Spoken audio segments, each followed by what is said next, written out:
The opinions expressed in the following programs are those of the participants and do not necessarily reflect those of Rogers Cable or Rogers TV.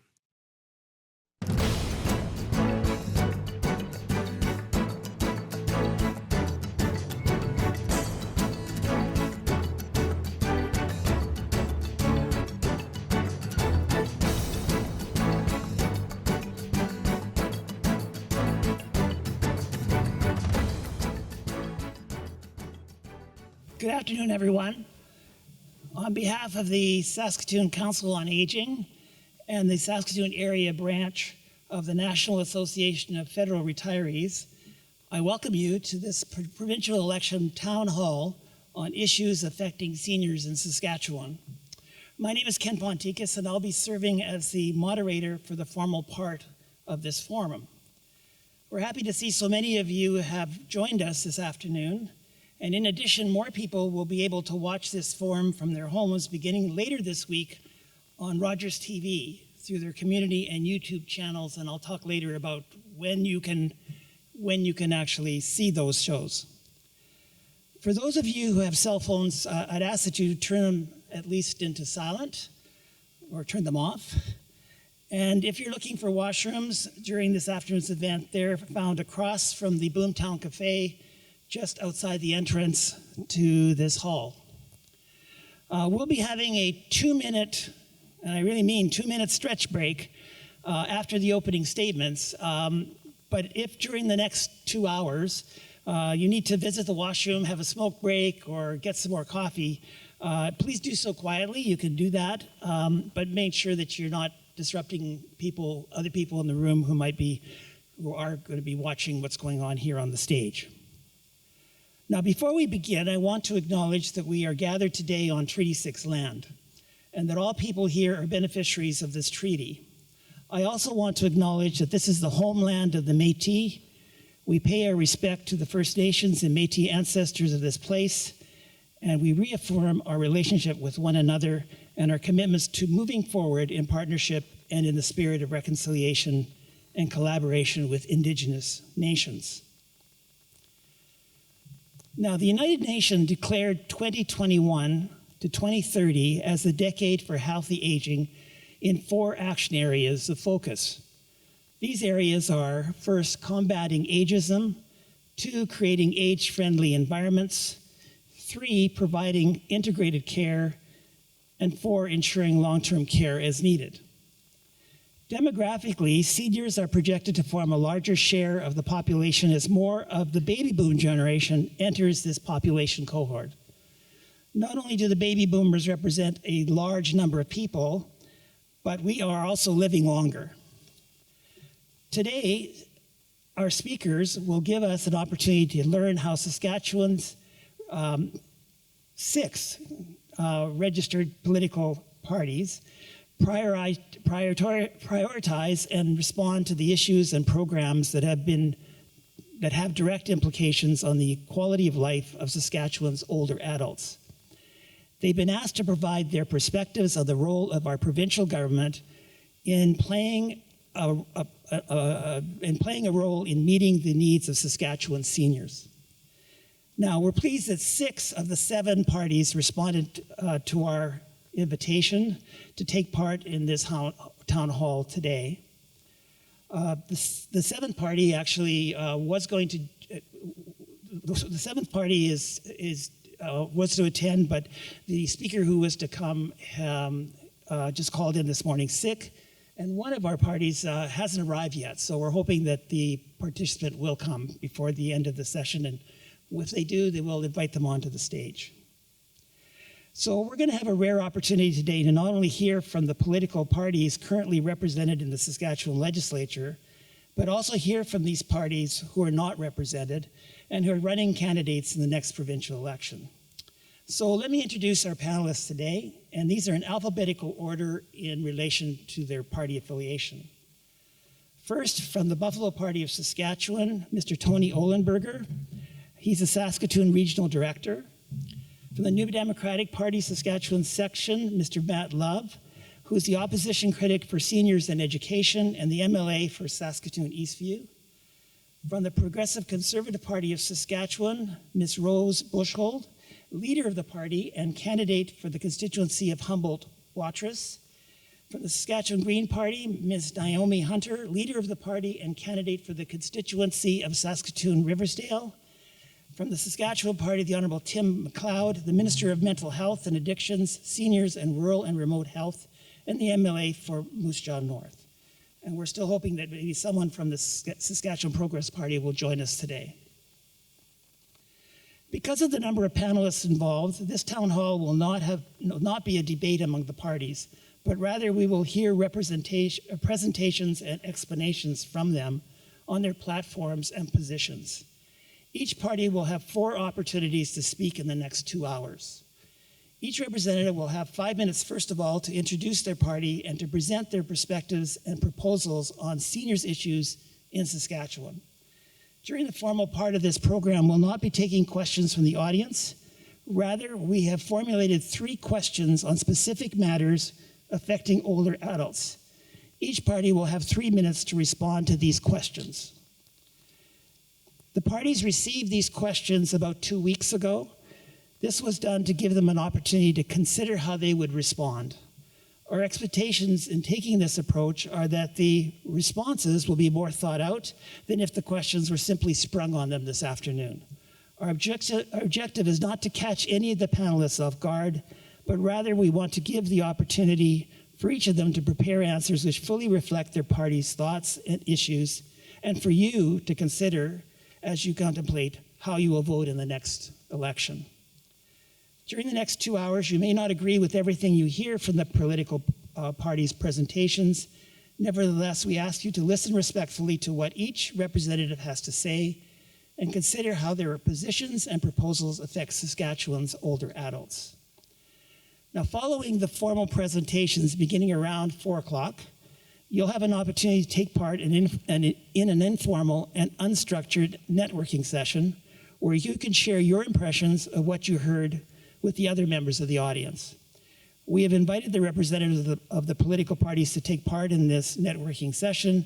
The entire event will end at 5 p.m. So, with this introduction, let's begin with the general presentation from each registered political party. For this round, I'll call on each party alphabetically. Each party will have up to 5 minutes for this presentation. I'm going to be the official timekeeper and will step forward to alert speakers when they have 30 seconds left in their allotted time. I just received a new cell phone, so I got to make sure it works today for me. Actually, it works really well, but just getting logged in is different. Okay. So let's start with the Buffalo Party. Tony, you can just use the microphone if you want to. Yes, that's fine. All right. Well, thank you for that, Kent. And thank you to all of you for having all of us here. I really appreciate that you're making the time for us and that you've invited all 7 registered political parties in Saskatchewan. A lot of mainstream media outlets would have you believe there's only 2 parties contesting this election. So it's great to have all of us here, and so thank you to the entire panel for coming, and thank you to all of you for having us here. I'm sure some of you can identify with this. I'm going to have to read some notes, so my apologies for getting my glasses on. So, my name is Tony Ohlenberger, and I am the Saskatoon Regional Coordinator with the Buffalo Party of Saskatchewan. So, to tell you a little bit about myself, I probably should start by saying that, a little warning, I was born before the age of political correctness. So I'm one of a very small and unique club of people, and I think that many of my cohorts are among them, who have been engaged in active watching, involved in the political process in this country for better part of 40 plus years.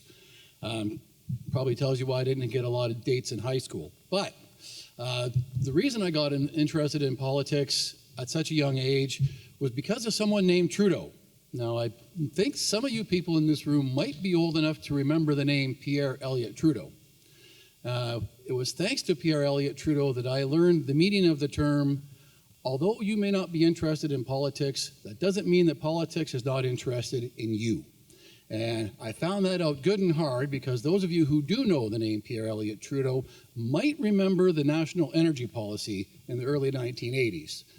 Those of you who don't, it was a policy brought down from on high by Pierre Trudeau, set to bankrupt the Alberta economy. And that is exactly what he did. And as someone who grew up in Alberta, much of my cohort and I grew up poor for a whole decade because of it. So that made me very interested in politics at a young age. Some of you may not know that there was a by-election in Alberta in Olds Didsbury in 1982, where a separatist candidate with the Western Canada Concept Party actually got elected because people were that angry at Pierre Trudeau. So when 1984 came along and Brian Mulroney swept into power, I just thought, now we've arrived because Brian's going to fix this mess. Brian Mulroney taught me another lesson. There's probably a few of you people out there that remember the nickname Lion Brian, because Lion Brian didn't really do a lot for Western Canada either. Lion Brian taught me that even though he was a different stripe than Mr. Trudeau, that didn't mean he wasn't governing for Ontario and Quebec. And unfortunately, Ottawa cares about Ontario and Quebec. And that, I guess, was my slap in the face. The final slap in the face was Preston Manning wanting a Western-only party, and then deciding that the Eastern media didn't like the way he looked, so he better cap his teeth, comb his hair a little bit differently, wear some different suits, go to Quebec City, take some French lessons, a little less Brill cream. Does that remind you of a conservative leader in modern times, by any chance? Ottawa is not here for you. And I've now learned the futility, on a Saskatchewan perspective, of sending 14 MPs to a House of Commons that currently has 338 MPs, soon to be 343, and thinking somehow we can influence national policy. That dream is done. What we need now is we need strong leadership provincially, and not just in Saskatchewan, but this is where it's going to start, because we are the innovators of this country, and we always have been. What we need is to have strong provinces from Victoria right out to St. John's who will grab the Constitution and say, here, look at Section 92. This tells provinces what we get to control. Section 91 is what you get to control in Ottawa. Section 92, direct taxation, policing, housing, healthcare, seniors, and many others. Section 91, take care of international trade, waterways, do what you do. Stay the hell out of our lane in Section 92. And we need a provincial government that's willing to stand up and do that. And we need a provincial government that is willing to allow Saskatchewan innovators to create Saskatchewan programs to benefit Saskatchewan people. And it is long overdue, in my opinion. But the problem is that we have had, for way too long, governments in Ottawa bribing us with our own money saying, okay, well, we'll give you some money if you want to, and this is your own tax dollars back, if you want to build housing our way, if you want to do healthcare our way. It's time to say, stop, we've had enough of this. This is where Buffalo Party comes in. We are a member-driven party. Our members make the policies. Our members elect our leaders. Our members elect the board of directors who don't have a say in party policy. It is all from the members. Tony, it's 5 minutes.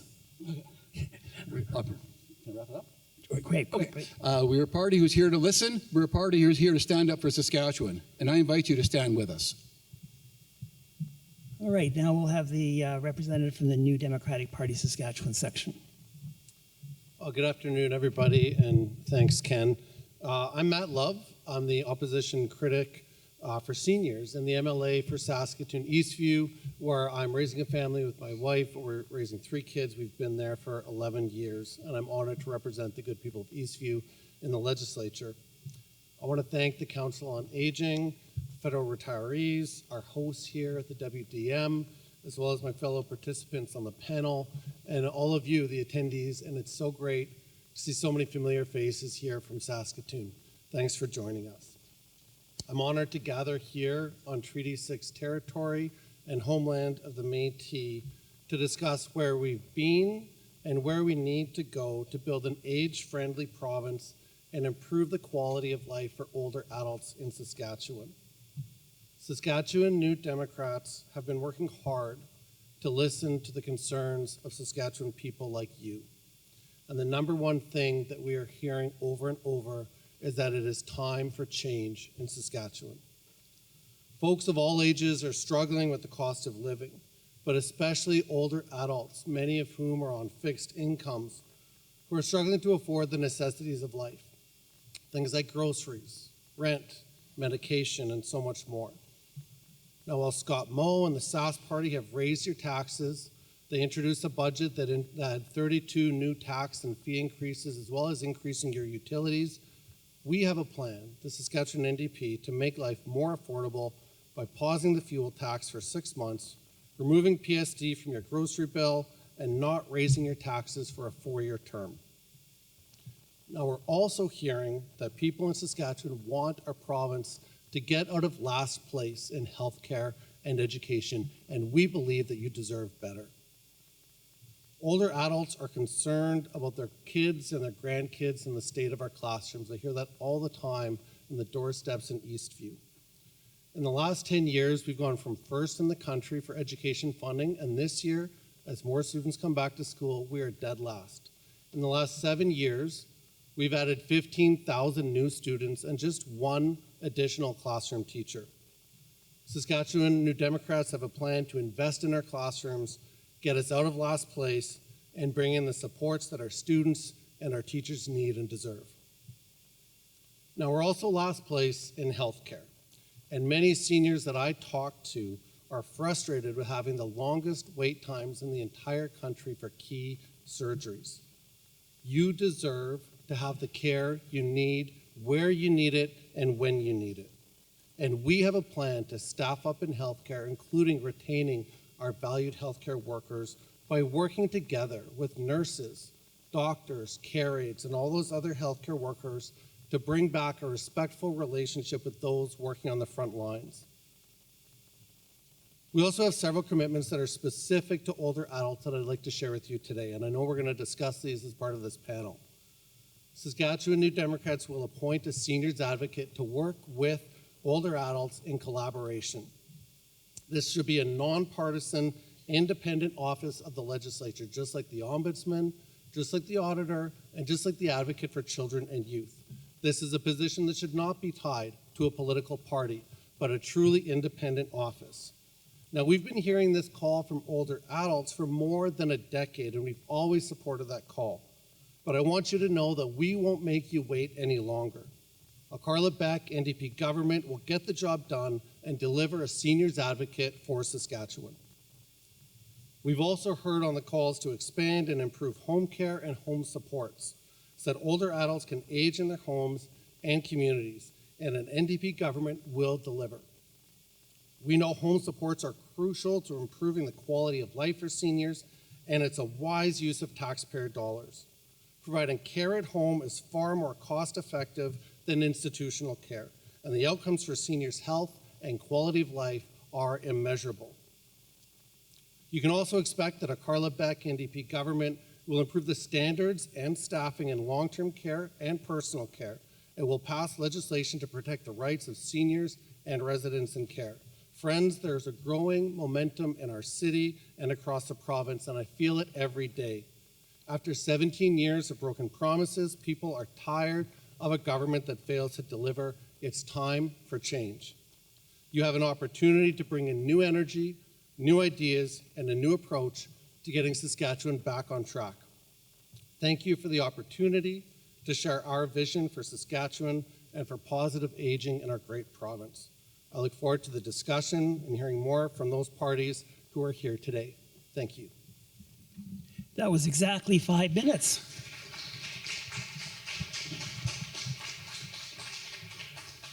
All right, now we'll hear from the Progressive Conservative Party of Saskatchewan. Rose? Good afternoon, everyone. I'd like to first thank the council for inviting us here today.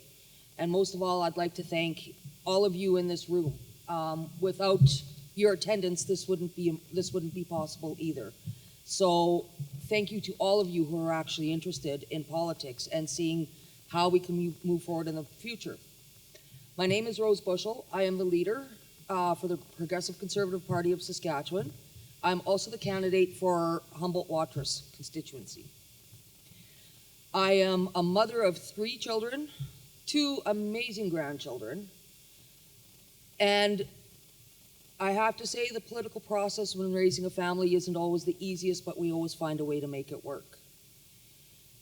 When it comes to aging and seniors in the province, I take this very near and dear. I have found over the years, seniors are one of the largest groups that get neglected.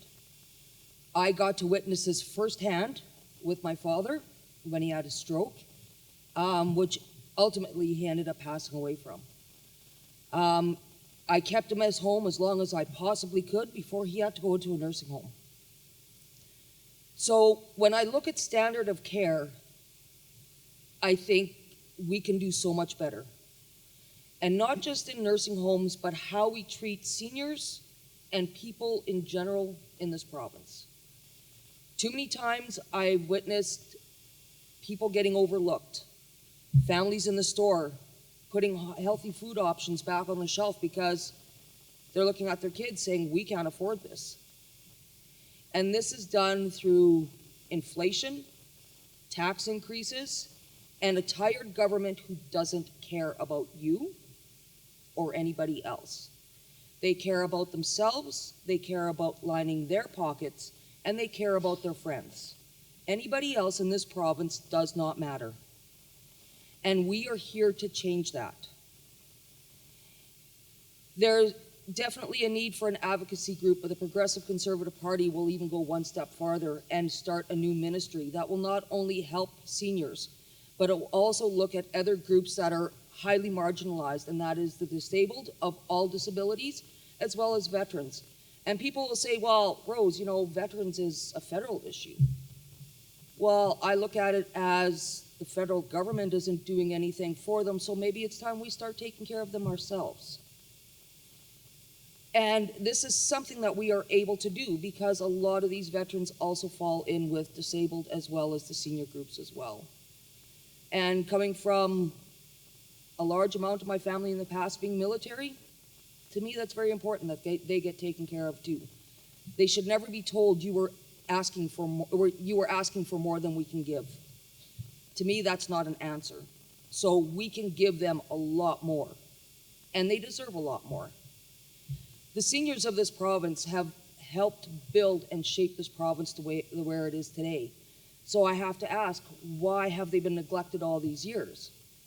I just read the other day how there is a new advocate group that has been started by the Sask Party, and I kind of looked at that and I chuckled. I'm like, oh, I guess they read our policy that we put out a week ago, because that's pretty much the same thing what we're doing, except we're actually starting a ministry.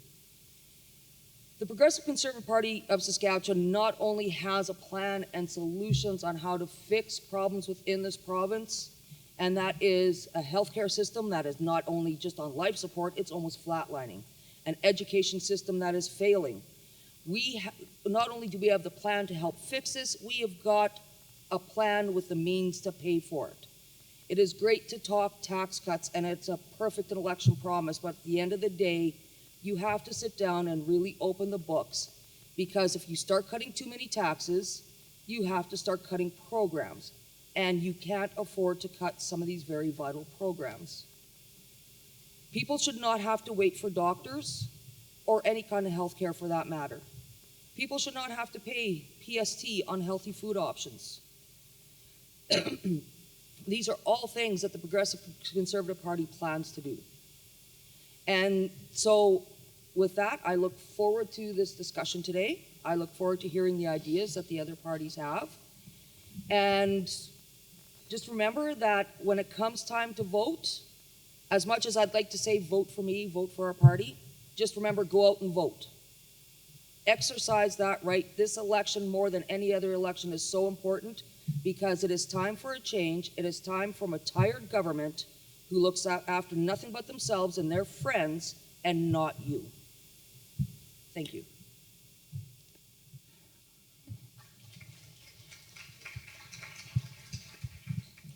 And now we'll have Naomi from the Saskatchewan Green Party. Hello. I acknowledge that we are coming here today on Treaty 6 territory in Saskatoon, Saskatchewan. I'd like to thank the Saskatoon Council on Aging and the National Association of Federal Retirees for all their work putting this forum on today. I think that it's so wonderful compared to 2020, when of course we were doing all of these kind of events by Zoom. And while I still enjoyed meeting everyone by Zoom, it's really nice to be out here in person and to know that after we're done with the formal portion of today's event, we can actually all speak one-on-one together. The Saskatchewan Green Party believes in new solutions to problems that the old line parties have simply failed to address, and in some cases actually caused. We would like to see collaborative politics. We've been calling for electoral reform in this province for decades. We'd like to see a government where not just a winner-take-all system, which is what we currently have in Canada and Saskatchewan, where 35% of the population gets 100% of the power. I've gone and talked in school programs and talked to kids about this, and even 6-year-olds pretty quickly are swift enough with math to say, well, that's not fair.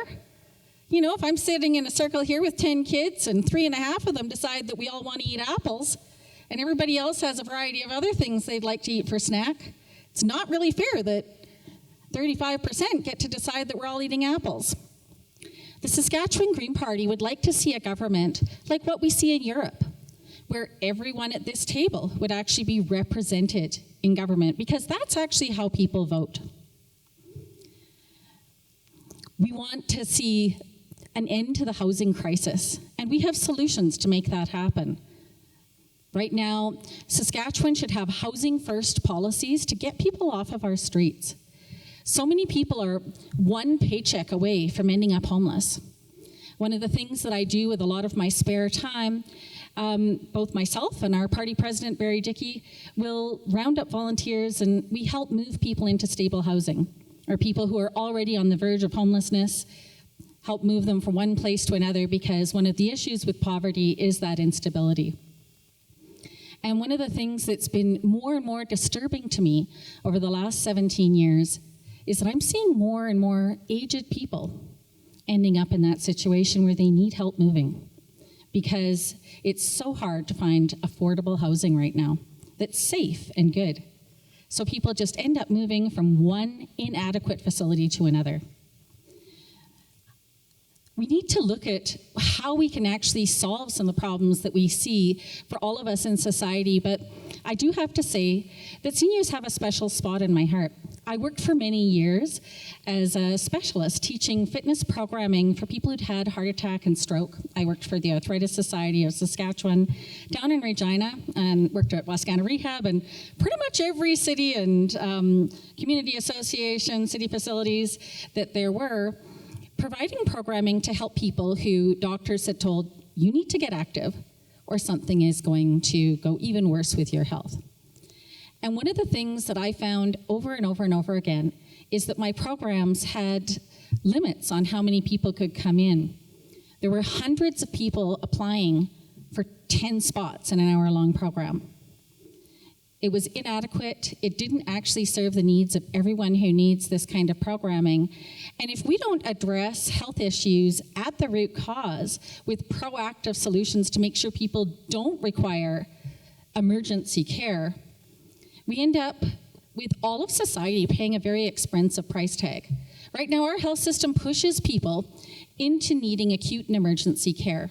And then when they get there, it's not at all what we imagined our golden years as where we would be spending them. We need to even out our old age care system and look to the fact that right now there's a massive divide between private old age care homes and publicly funded old age care homes. We need more two-tier systems so that when couples who've spent their entire lives together need care, they're not in a position where they have to go to separate facilities.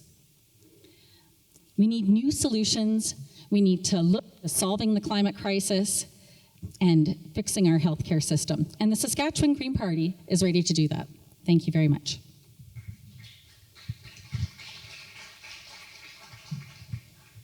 Okay, and next is the Saskatchewan Party, Tim. Thank you very much, Ken. And thank you to everybody who's here today. I want to begin by thanking Tony, Matt, Rose, and Naomi as well.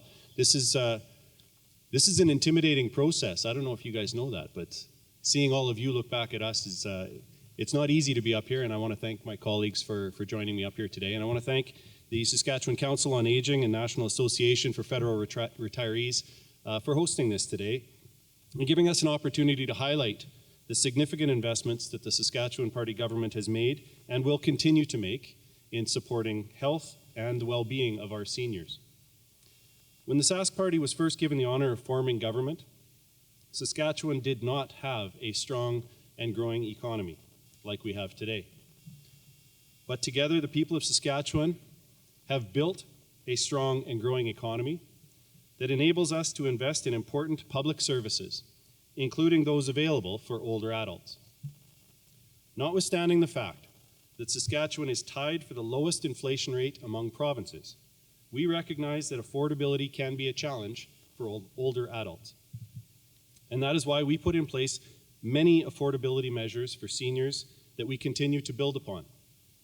Last election, we committed to reducing ambulance fees for seniors by half and to eliminate fees for transfers between facilities, and we kept that promise. The Saskatchewan Party also introduced the Seniors Property Tax Deferral Program to give seniors the ability to defer paying taxes, education taxes, until they sell their home. This is yet another promise that we kept from the 2016 election. Over the last 2 years, we have increased the personal care home benefit by $500 to a new maximum of $2,500 per person to help more seniors access this option for care.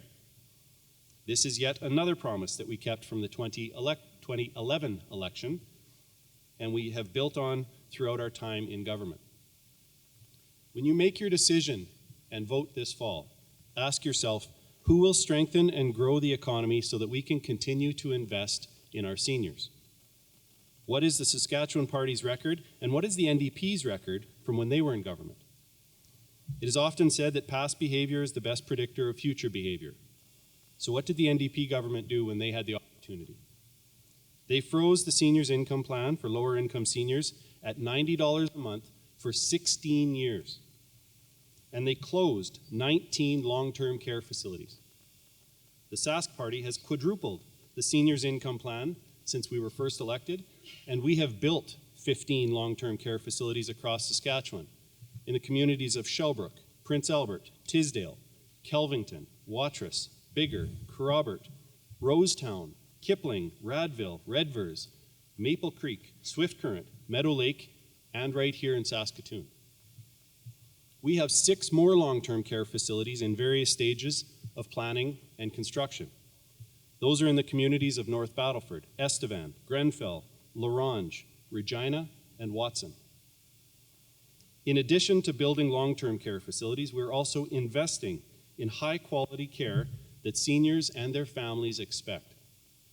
Our annual investment in delivering long-term care is now over $800 million per year. That's a 60% increase over what the NDP were providing when they had the opportunity to form government. The story is the same for home care, an important service that supports the ability of seniors to live independently. Our annual investment in home care is now $222 million. That's a 70% increase over the NDP when they were in government. Supporting independence and the ability of seniors to age in place has been and continues to be a priority for the Sask Party.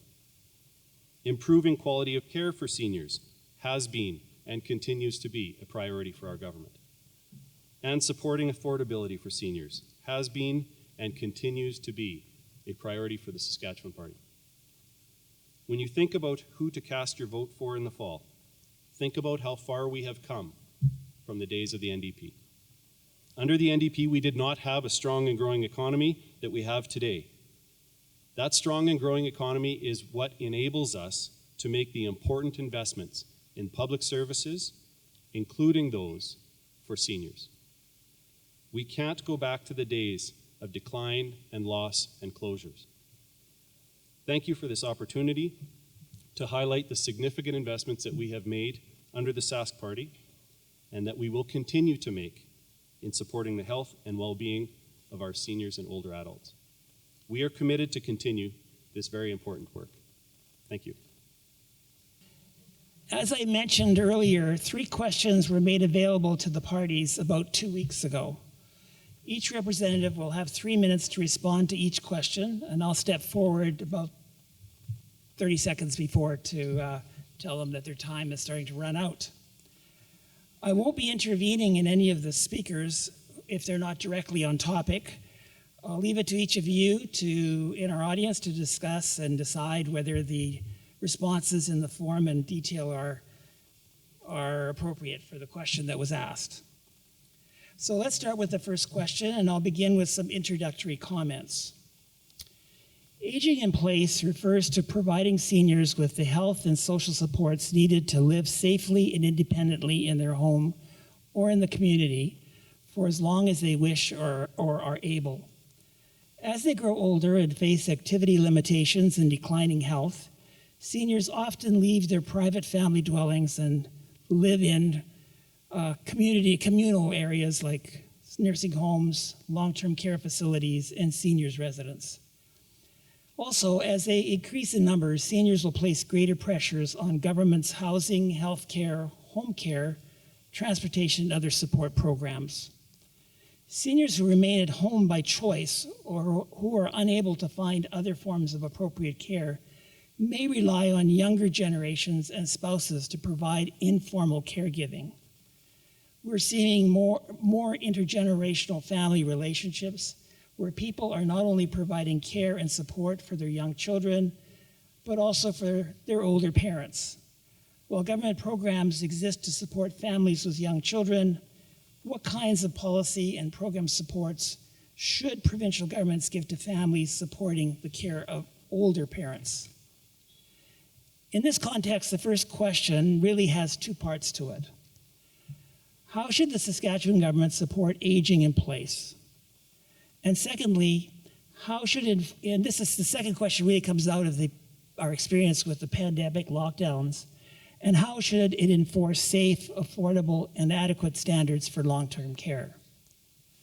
Now for this question, I'm going to call on the registered political parties in reverse alphabetical order.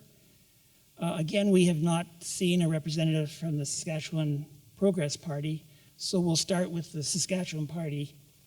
Tim.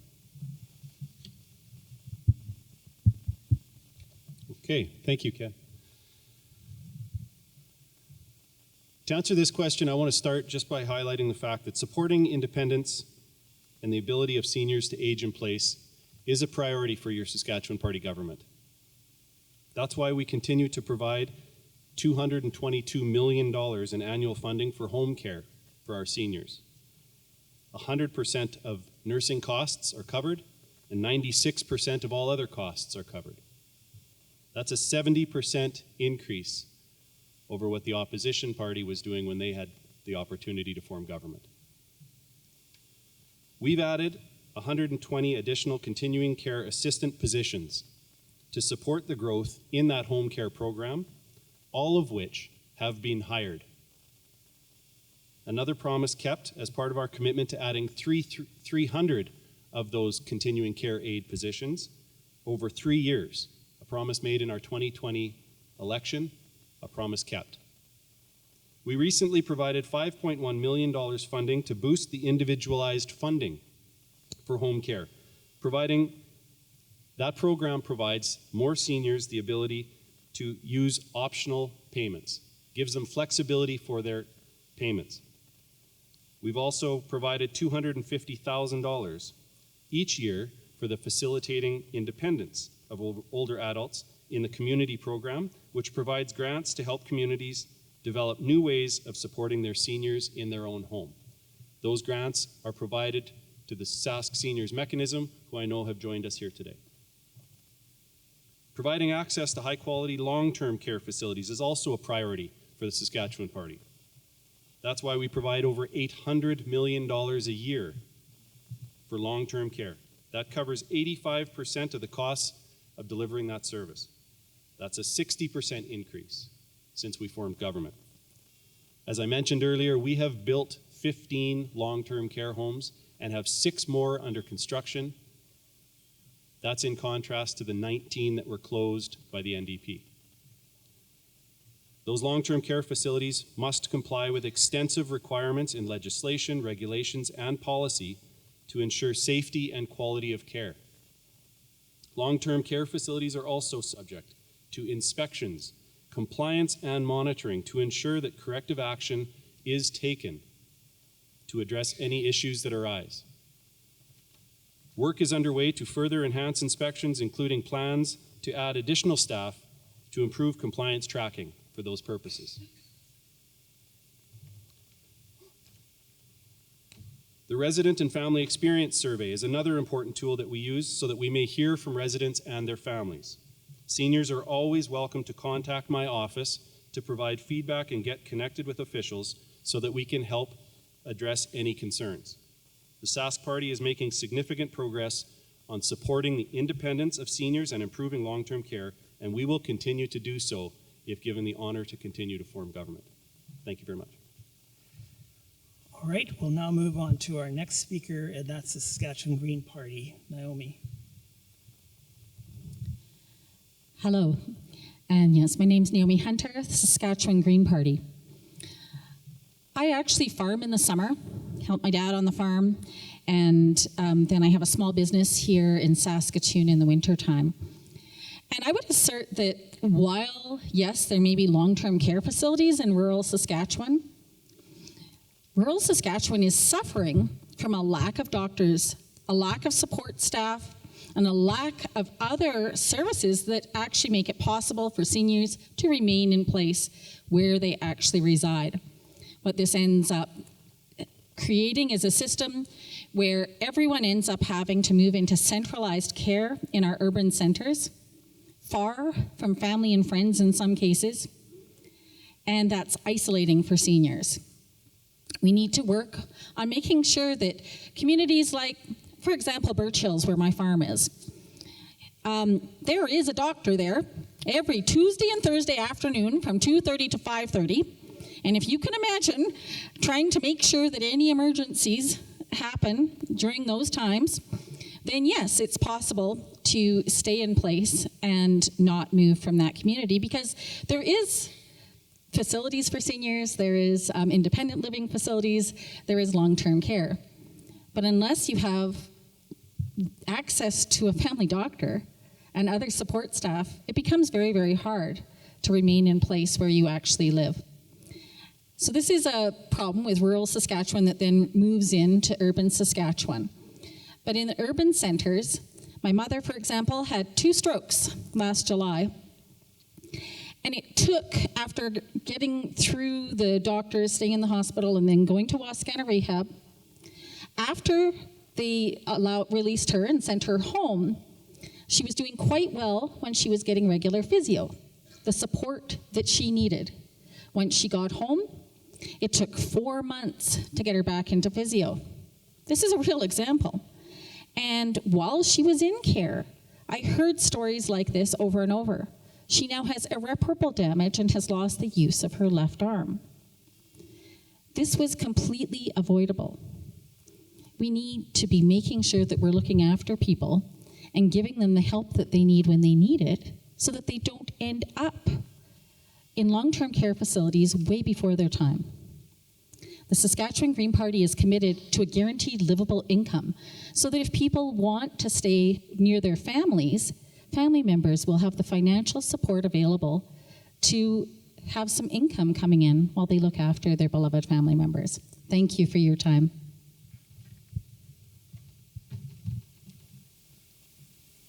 All right, and next, the Progressive Conservative Party, Rose. So, aging in place.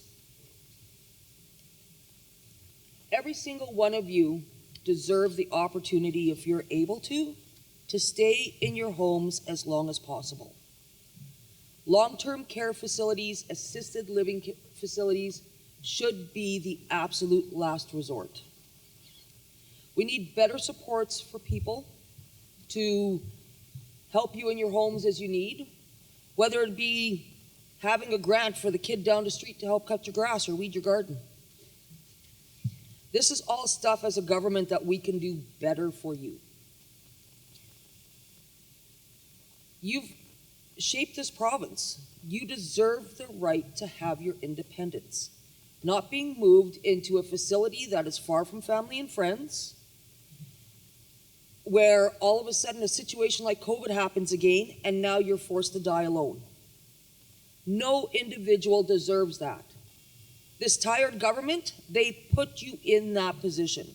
They put many seniors in that position. A progressive Conservative Party of Saskatchewan will make sure that never happens again. You're in your golden years. You should be able to enjoy your life, enjoy your independence, have the assistance where you need. There should be more grants instead of just for home care, but to have you remain in your home or into a child's home that they can help take care of you. If that option was there, my father would have stayed with me until the day he died. He never would have went to a nursing home. But there was nothing, there was no mechanism or anything in place for me to renovate the house, to make sure he was cared sufficiently for. To me, that's important. To me, this is what every single person in this province deserves. And we will deliver that to you. I can't imagine in 2020 what so many people went through. Isolated, locked down, not being able to see family and friends. It was hard enough even for my family, and I had kids at home, but there was other family we couldn't go see. I've got aging in-laws. My mother is also now in her 70s. Couldn't go see her.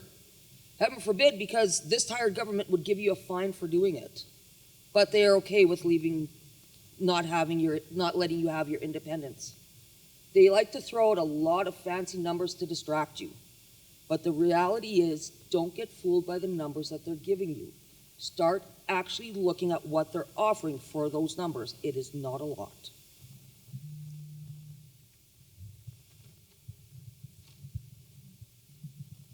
Now we'll have the representative from the New Democratic Party, Matt.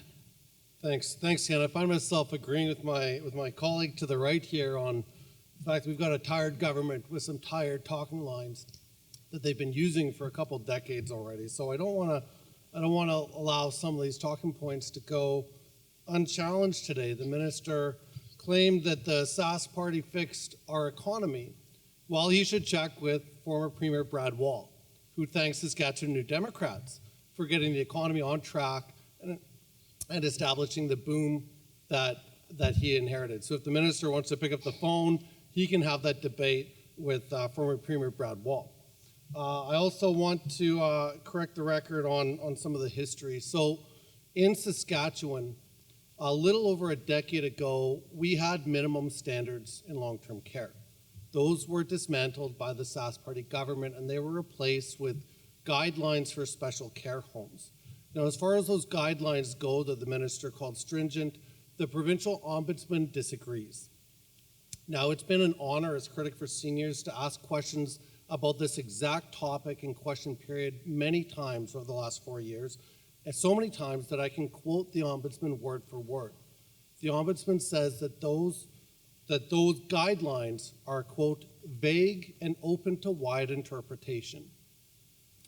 They're not enforceable, they're not strong enough. We need minimum standards in long-term care to ensure that every resident is living with the dignity that they deserve.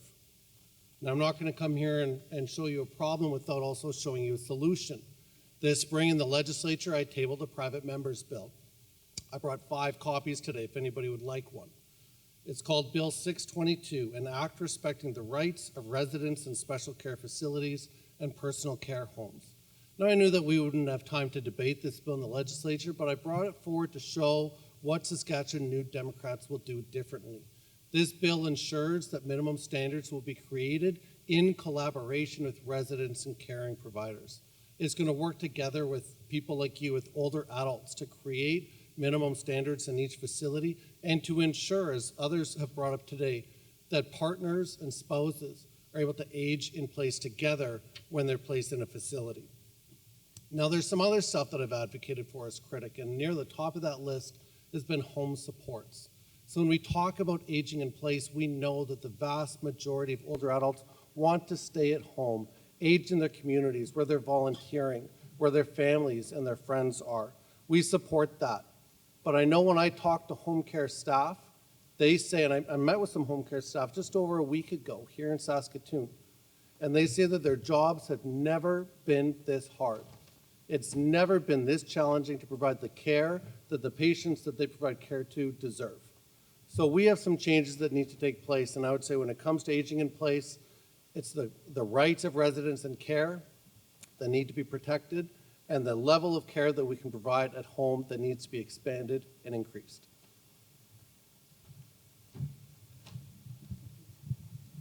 And now we'll hear from the Buffalo Party. Tony. All right, thank you. Definitely have something in common with all of my colleagues here on Aging in Place.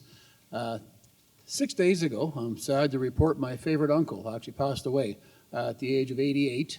He lived in rural Manitoba, but he lived by himself in his house right up to the day he died, looking after himself, which both to him and to all of his family was absolutely the most dignified way to go. He had a great time going to the lodge to play cards with all of his friends, but at the end of the game, he could always go back home to his own bed. And having lost both my parents before my uncle passed on, long before, I can echo that the sentiment was the same. My mom was going to fight till the very end to stay in her house as long as she possibly could, and she did before she had to go to a long-term care home. It's aging in place, especially in Saskatchewan. Fun fact, Saskatchewan has the highest number of centenarians in all of Canada.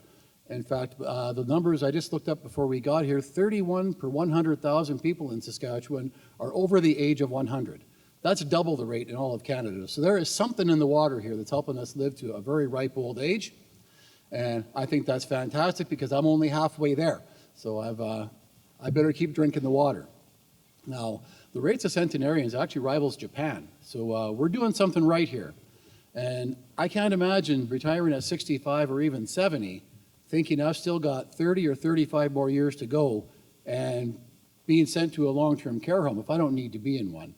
So I'm in full agreement with all of my colleagues here that absolutely it is the best for the dignity of the individual to stay in their home. It's best for their mental health. Can you imagine living in a house for 40 years and suddenly getting yanked out and thrown into a care home with a bunch of strangers? If that's what you need to do, sure. My wife's grandmother decided when she was in her 90s that yes, she would do that, willingly go into a care home and had a great time. But the mindset has to be there first. You can't just get yanked out of your home. And as a government, there is certainly conditions that need to be put in place in order to make certain that home supports are available. But first of all, what seniors need is the freedom to make that decision. Ms. Bushel had brought up COVID and lockdowns. The Buffalo Party was the only party in the 2020 election who actually believed that people needed to have the freedom to see their loved ones in hospitals, the freedom to stay at home if they wanted to stay at home, the freedom to get out and go to work and not be locked down. The Buffalo Party leader did not stand in front of TV and tell people that were unvaccinated, we're losing patience with you. And we haven't forgotten the leader of the Saskatchewan Party who did say that. People need to age in home as much as they can. And nowadays, it's become even easier, especially in urban areas like Saskatoon, when you have grocery delivery, you have meal delivery if you need it. There is Ubers, there is taxis, there is all kinds of ways to get around. There are lots of very, very easy ways, paying bills online. There are many, many ways to stay in home and age in place for as long as you possibly can. I have a friend here in the audience today who actually stays with her elderly mother to help take care of her. And the federal government does offer a caregiver's tax credit. We need to go one step further and actually make a more financial incentive to make it beneficial for people to stay and take care of aging relatives. Thank you. Okay, that's the first question that we asked.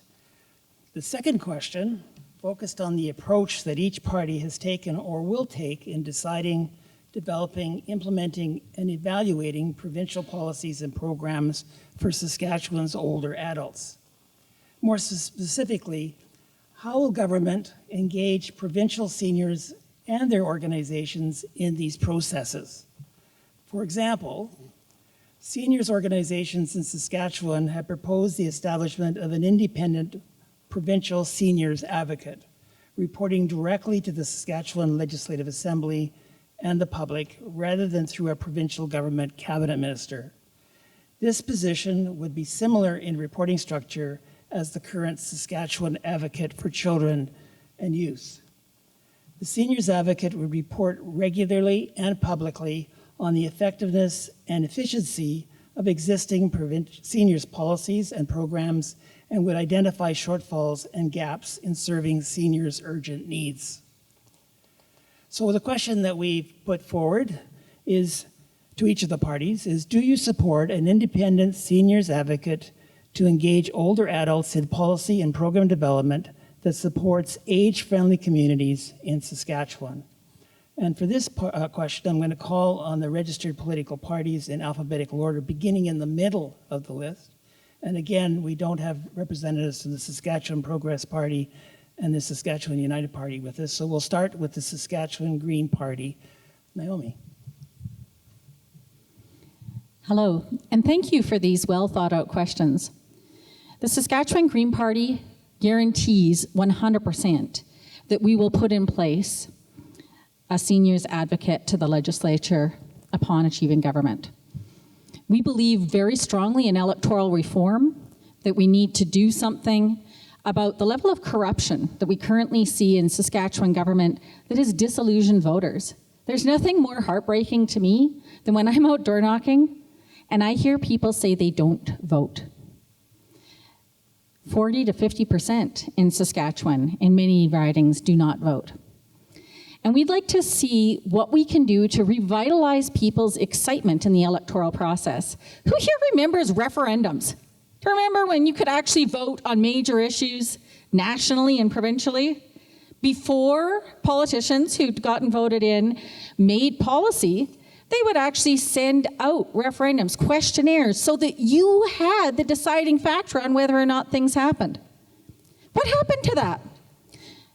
I guarantee the Saskatchewan Green Party will revitalize your faith and your grandchildren's faith in the electoral process in this province by making sure that there are hands-on ways that you personally can actually get involved. Because that's what we should see as a government. We should see people. I should know every single one of my constituents by name, and I actually do know a lot of them. I've been out door knocking in Riversdale for 2 years already. I'm a firm believer in shaking hands and getting to know people on the street. And when people have things that are causing problems, the person who's brave enough to come forward and talk to an elected official, I can guarantee that there's 400 behind them who didn't pick up the phone and call, right? When we have a problem in society, there are many people reflected in that. So we need to find ways to engage more, and we absolutely need a society where everyone is involved in politics, not just voting once every 4 years. Day by day, I call for a Saskatchewan where everyone is involved in the process. Thank you. Now we'll move to the Saskatchewan Party. Tim. Thanks again, Ken, and thanks for the question. At the Saskatchewan Party, we agree that it is important to advocate for seniors and to ensure that there's appropriate oversight and accountability in the healthcare system and in the programs that our older adults use. And we can certainly have that conversation, but I would encourage you all to consider, what does that mean? We can say it, but what does it mean? What does it look like? We already have a number of mechanisms in place to help seniors and their loved ones advocate for the care that they need. We have programs in place. Matt Love, just a moment ago, referenced the Saskatchewan Ombudsman. The Ombudsman has a dedicated health unit, including seniors care, that receives over $500,000 a year for that program. So are we asking to duplicate a service that already exists? I just ask you to consider, what are we actually talking about?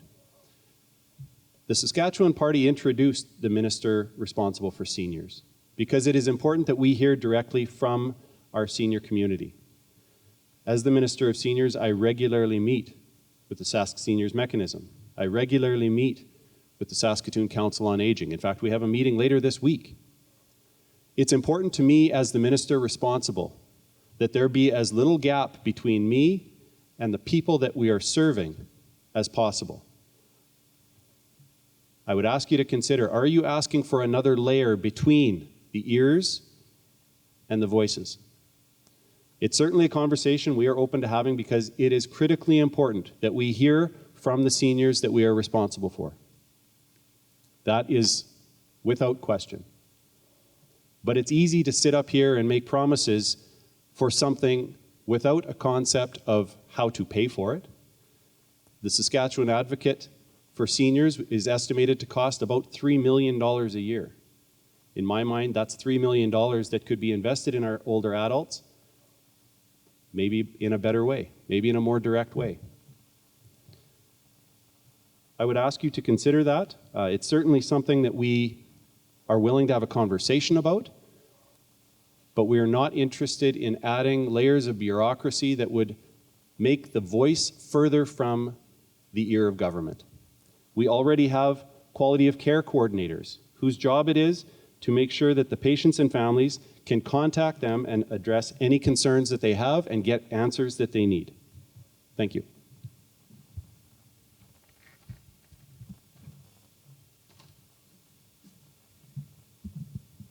And now we'll go to the Buffalo Party. All right, thank you. So when I saw this question, to support an independent seniors advocate to engage older adults in policy and program development, I actually thought that was written specifically for the Buffalo Party.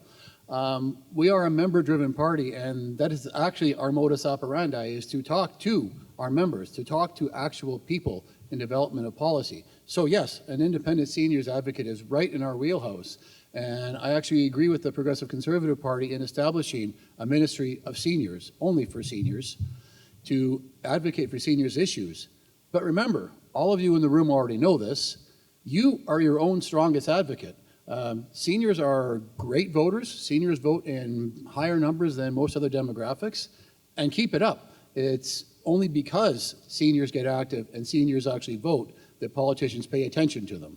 So yes to an independent seniors advocate, yes to a ministry for seniors, and yes, continue to vote, please. Okay, and now the New Democratic Party, Matt. Yes. Yes, we will.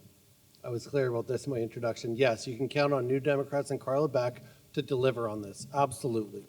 I want to key in on the why. And it starts with that word in the question, independent.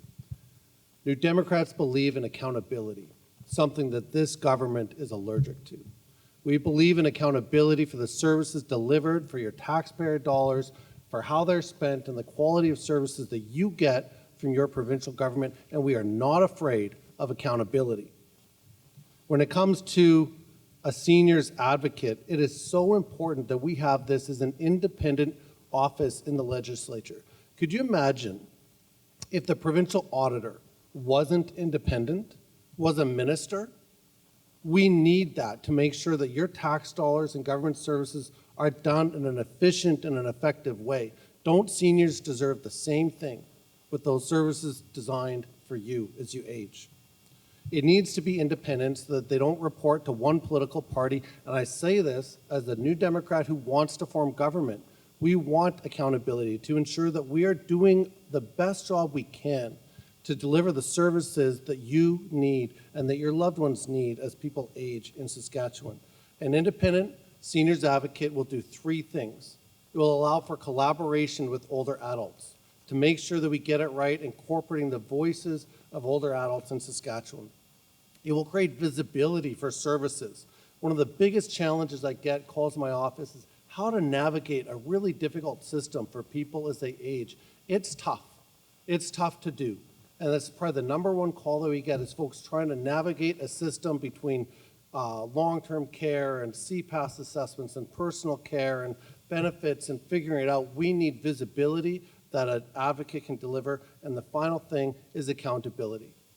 When failures happen, we need to make sure there's a nonpartisan, independent office of the legislature to hold any government of any political stripe accountable for services delivered. That's our commitment to you. You can count on Saskatchewan New Democrats to deliver.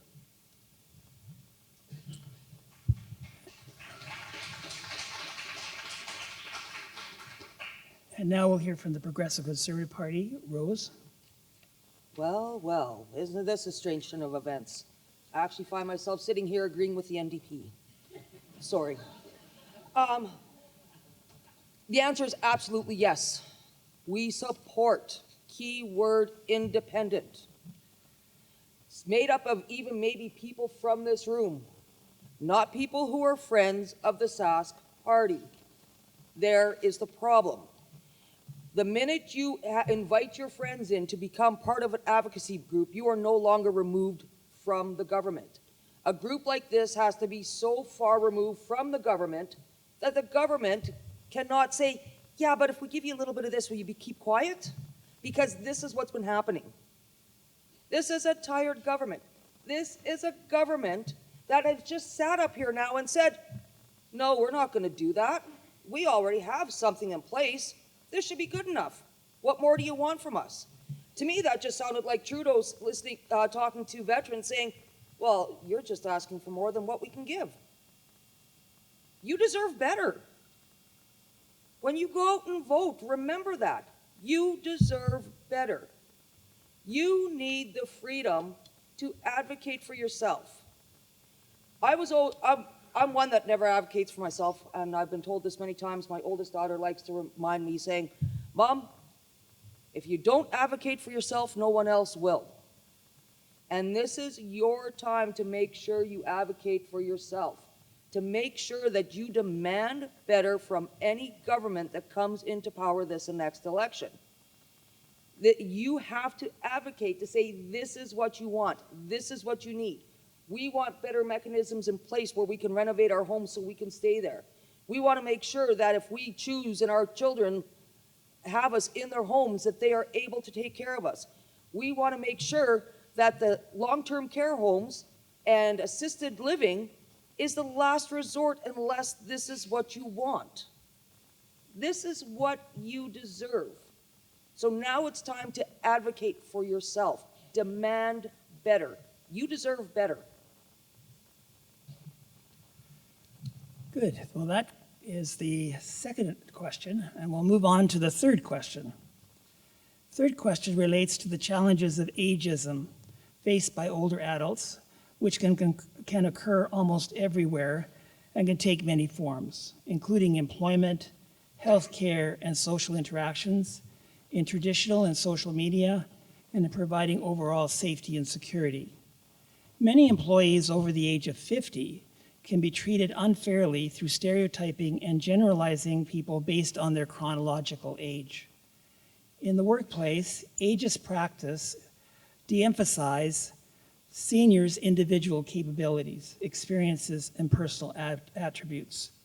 The result, particularly for older women, is that they can be passed over for new positions, promotions, training, just because of their age, and they can be treated unfairly and face marginalization. A consequence of aging occurs when many seniors must keep working in order to make ends meet. Often work involves taking on temporary, part-time, and contract positions. The work can be at a minimum wage, without health benefits, and involve activities that can stretch their physical abilities. This brings us to the third question. What financial policies and workplace strategies for older adults do you propose for Saskatchewan? And for this question, I'm going to call on the registered political parties in reverse alphabetical order, beginning in the middle of the list. And again, the Saskatchewan United Party and the Saskatchewan Progress Party do not have representatives here. So we'll start with the Progressive Conservative Party of Saskatchewan. And Rose, you're up again. Ageism. I think every individual needs the opportunity to work if they choose to do so after a certain age. And I've discovered this myself. I'm actually getting up there in age. I'm not telling you exactly how old I am, but I'm over that 50, north of 50. And you apply for a job, because I'm not a career politician, I actually work for a living. So, when you apply for a job, so many times people look at my age and look past me because, well, you're getting too old. Well, I'm looking around this room, and I'm going to admit, you know, politics is tough because a lot of you look a lot more spry than I do, which is good. Good for you. But it's, if you want to work, you should be involved in the workforce. There has to be mechanisms put in place to make sure that nobody gets discriminated against due to age. And yes, our moderator is correct.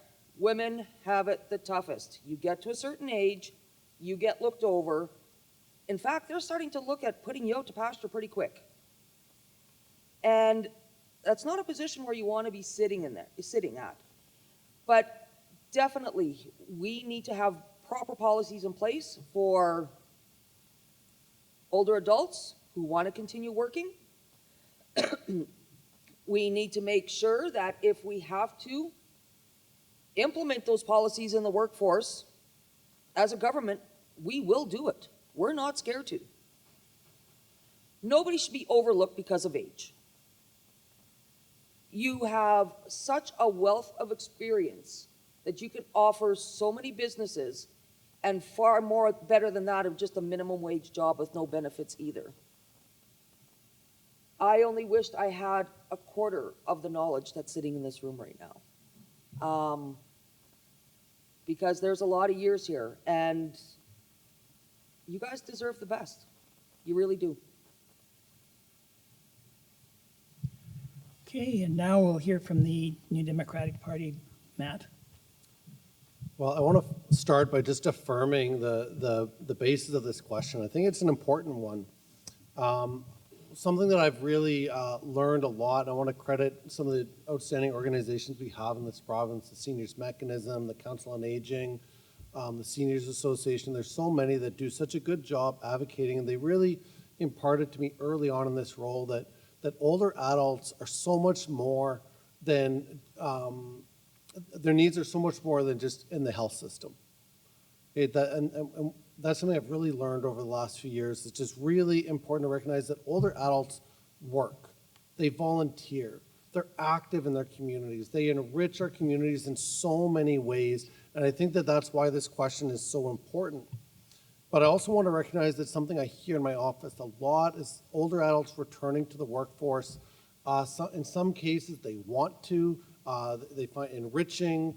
They appreciate extra income. But in other cases, they don't want to. They feel like they need to. They're making tough choices about what they can afford every month, about paying their rent, affording healthy food, paying for medications. So first of all, I want to say we've got to address that problem. And the cost of living crisis in Saskatchewan is felt especially hard by older adults on a fixed income. That needs to be addressed, and we're up to the task of that. But as for this question, we've also made commitments over the years, and will continue to increase the minimum wage. I know when I go to Saskatoon Co-op or many businesses in Market Mall, where my office is, and you're all welcome to stop by there anytime, I see a lot of older adults working. And they're at work, and I know in lots of cases that those are minimum wage jobs, as my colleague to the right just noted. And so we need to see an increase. We have the lowest minimum wage in the country, and we haven't seen wages increase with the cost of living. So that's a start there. And as for the rest of this question, I think it actually points as evidence to the last question that we addressed. As far as a workforce strategy addressing ageism, I think this is another piece of evidence of why we need a seniors advocate. This is something that role can help us with by including the voices of older adults through that collaborative approach to ensure that we're not just dealing with healthcare issues, but economic issues, other issues where older adults' needs are being underserved. And again, further evidence to why we need a seniors advocate and why the Saskatchewan NDP will deliver one. Good, thank you very much. And we'll now move to the Buffalo Party. Tony? Right, thank you. I love Rosa's terminology of advocate for yourself. I've done that a lot in my life, and my friends just tell me I have a big mouth. So Rose, I'm going to use your expression and say I'm just advocating for myself. So thank you for that. This is a great question, and I guess one thing we need to address as well is with all government services, and there's definitely a role for government here, but it's how do we pay for services as governments? We haven't had very good examples for the past few decades of how that's done. Unfortunately, the government that is currently in charge has had 17 budgets and they've only managed to balance one of them. The party that was in charge before them balanced the books by closing 52 rural hospitals and hiking the PST to 9%. Neither is a very productive strategy to help pay for effective services. What we do need a government to do is exactly what all of you have been doing for decades, and that is sitting down at your kitchen table and don't spend more than you earn. And that becomes especially difficult right now, as Mr. Love pointed out, with cost of living being the way it is. It is difficult for families to buy groceries. It is difficult for people to pay rent, especially on a fixed income. The way I look at it for seniors, when you've been in the workforce for 40, sometimes 50 years, depending on how young you were when you started working, I believe by the time you reach retirement age, you've probably paid enough income taxes already. So once you've reached the age of retirement and you start collecting a pension, there should be no income tax on pension income. If you do go to work on an outside job as a pensioner, there's little we can do about that, but there should be no taxes on pension income. Rose, you mentioned bizarro world. I'm also going to agree with the NDP here in that there needs to be government supports for prescription insurance, as an example. Prescriptions are expensive, and we know that as seniors go farther on in their golden years, they tend to need more of them. And there should never be a question of, can I afford my medication, as opposed to, can I afford my rent? So by all means, that's something, coverage that needs to be extended for all of our seniors. And one thing, and this actually benefits all Saskatchewanians, but also benefits seniors, the Buffalo Party believes in a flat tax on income so that everybody has equal opportunity and everybody pays their fair share. Again, here I'm using NDP terminology. But it's the whole rising tide raises all boats perspective. And we need to look at seniors as a valuable segment of the society who've built Saskatchewan into what it is. So why not give you a tax break when you're in your golden years? And now we'll go to the other end of the table and the Saskatchewan Party. Tim. Well, thanks for this question as well. I have to point out, we must be in election season. You've got the Buffalo Party, the Progressive Conservatives, and the NDP agreeing on something. It's not a very common time that you'll find that. Now, I will point out that none of them have a plan on how they're going to pay for the promise, which definitely means we're in election season. We agree that having older adults contribute to the economy is a critical piece of the success of that economy. And that's not going to look the same for every adult. We've got some opportunities in larger communities that you don't have in smaller communities. You have opportunities in smaller communities that maybe don't exist in the larger ones. I think of the example in my home community of Moose Jaw, where our government is funding a pilot project called Senior Moose Jobs. And that is specifically a connection service that the local Moose Jaw and District Chamber of Commerce is offering, where seniors who wish to re-enter or stay in the workforce, but maybe don't want a permanent full-time job, are just looking to find a way that they can contribute to the economy and give themselves something to do, gives them that meaningful purpose that they're looking for, matches them with employers who aren't looking for a permanent full-time employee, that maybe just need somebody a couple of days a week, a couple of hours a day, whatever that might be. Those are the types of initiatives that our government is supporting and investing in, because that gives value to both the economy, which, as I said earlier, we can't make any of these promises if we don't have a healthy and growing economy. And it gives the seniors who are looking to continue in the workforce and contribute to that economy the opportunity to find a variety of employment opportunities, and it matches them where they want to go. I've already mentioned a variety of areas where our government is investing in this space. And again, without the healthy and strong economy that our government is providing, you don't have the resources to make these investments. And we saw that under the NDP with the crashed economy that just results in closures and decline and loss. They can make all the promises they want, but if they can't fund those promises through the economy, we will end up in the dark days of decline that we experienced through the 90s and early 2000s. Our government, by contrast, has reduced ambulance fees We've increased the personal care home benefit. We've quadrupled the seniors income plan. As I mentioned, we've got the seniors property tax deferral plan. And our government challenged the carbon tax and took it off of your home heating bill. That's something that I know the NDP want you to believe that they are against, but past behavior is the best predictor of future behavior. And that's something that they supported, and the only reason we have the carbon tax is because of the NDP. Our government opposes it, and will continue to oppose it to make life more affordable for all of our residents, including our older adults. Thank you.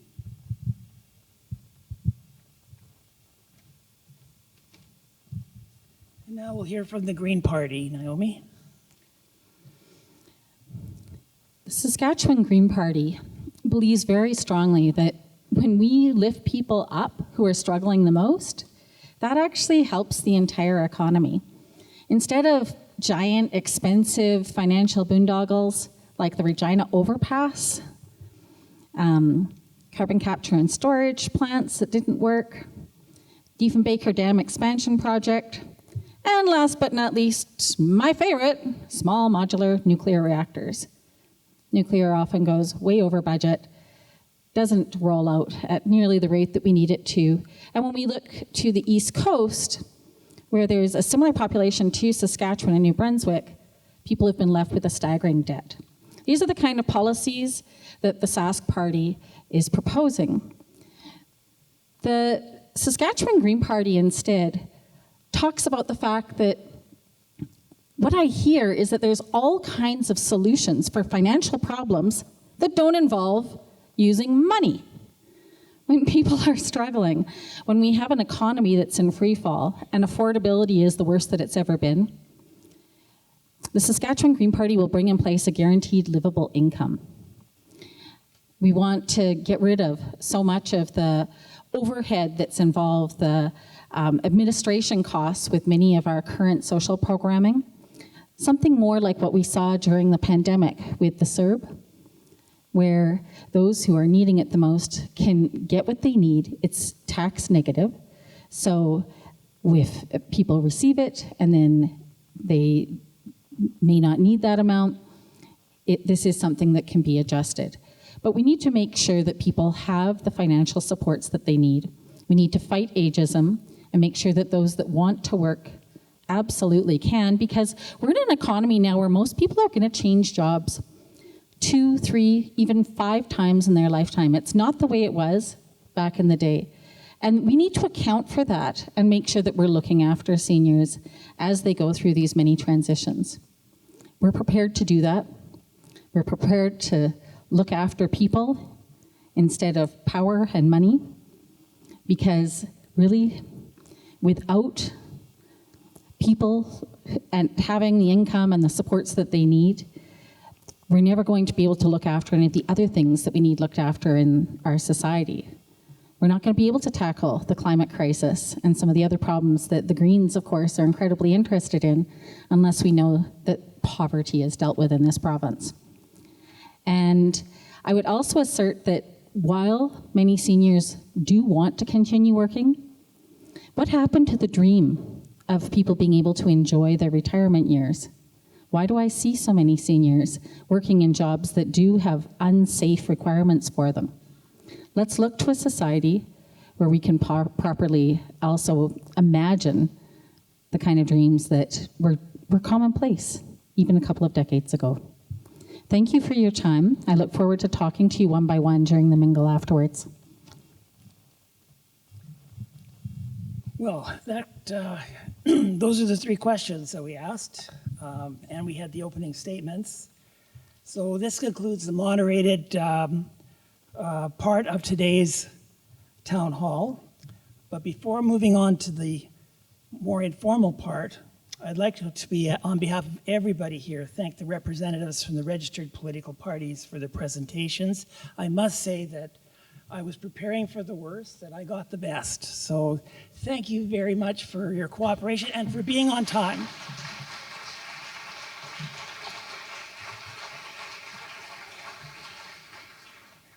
And I also want to give special recognition to the planning group for this town hall and to the SCOA staff who have made this event happen. This group was actually supported by 5 practicum students. I'm not sure if they're in the room. Are you here, the students? Why don't you give a wave? There they are in the back there.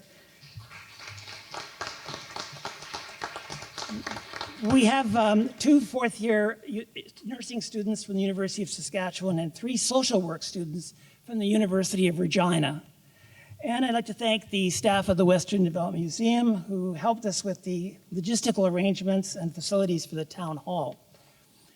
Again, I'd like to acknowledge and thank Rogers TV for broadcasting this session to a larger audience. This town hall will be broadcast on Channel 10 or Channel 105 for Rogers Cable subscribers this coming Wednesday evening and Friday evening. It will also be available beginning this Thursday on Rogers' YouTube channel, and you need to search for, quote, Rogers TV Community Shorts. And I'd like to thank you for your attentiveness and for your serious attention to what was said here today and participating in this event. Now, before we move on, I have been asked to do a little bit of advertising. So I've been asked to let you know about some forthcoming events sponsored by the Saskatoon Council on Aging. This year's Spotlight on Seniors, an event involving over 80 trade show booths, diverse activities, and entertainment, will take place at TCU Place on October 8th. And Zoomer Idol, the ever-popular showcase of local talents of older adults, will be held here at the Western Development Museum on October 25th. And there also are numerous classes being offered this fall for adults over the age of 55. And for more information about these events and classes, please visit the SCOA table at the back of the room. They're waving at you so you know where they are. Now we're going to go into what we're calling the networking session. Everyone is invited to stay for another hour or so to share your thoughts and observations about what you heard from our presenters.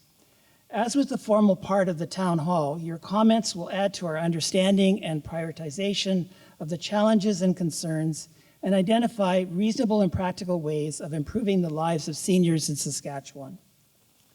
We have invited the political representatives to stay and respond to any questions or provide clarification on points they made during their presentations. If you engage in conversations with these representatives, please do that in the interest of gaining understanding. Also keep in mind that we only have this room till 5, and share that time with others if there might be others waiting to also pose their questions to the political representatives. And before you leave, we want to hear from you. Inside your program was a sheet of paper. It's been provided at all the tables, and you're to jot down your thoughts and observations on what you heard today. You can leave your notes on any of the tables in this room, and we'll collect them after the event. The feedback you provide will be compiled into a document that will be sent to the political parties, as well as it'll feed into identifying and prioritizing the advocacy work of our seniors organizations like SCOA and NAFR. So please provide us with your thoughts, individually or a group together, before you leave, and you don't have to identify yourself. So with that, thank you for being a really great audience. I actually got my steps in today, going back and forth, so I'm very happy about that. So thank you very much for your cooperation and attention, and please participate in the networking session. Thanks again.